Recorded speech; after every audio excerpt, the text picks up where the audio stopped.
Hello, this video will help you gain a clear understanding of how to use Process Designer, how to navigate the interface, access different components, and optimize your workflow. Process Designer tool lets you create and customize processes for Innovation Studio. As an application business analyst, you can drag and drop elements to design your process, and add your own functionality to meet your business needs. Now, let's look at the Process Designer UI and how you can use it. From the Workspace tab, select the application in which you want to create a process. For this video, let us select Lunch Order. From the Processes tab, click New. The Process Designer window opens. In the Process Designer, you have a palette that lists all the Process Designer elements in your system. The canvas is where you can place process elements to design your project. The Manage palette lists down all of the elements deployed in your system, and from here, you can also select the elements that you want to add to your list of favorites.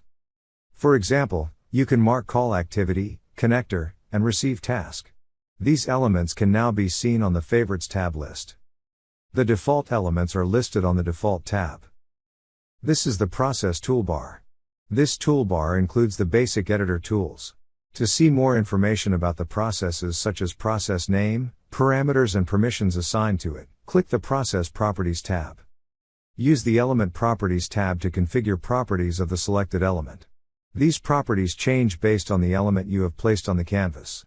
Let us configure the properties for Create Record element. We are configuring an input map for the Create Record element.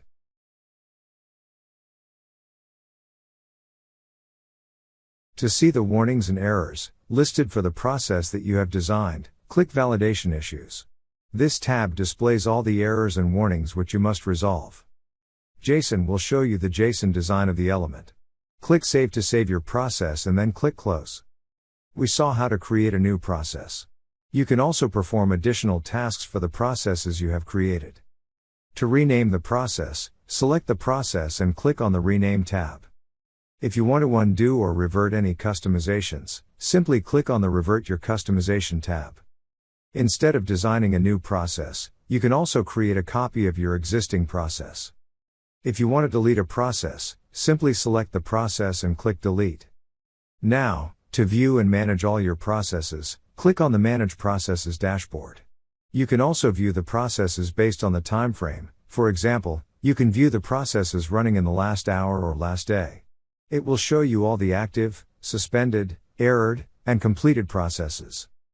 To check the logical flow of a process, simply run it. We hope this video has provided you a brief introduction to Process Designer Interface. To learn more about Process Designer Interface and to get started with it, see the documentation at the link provided in the description of this video. Thank you for watching.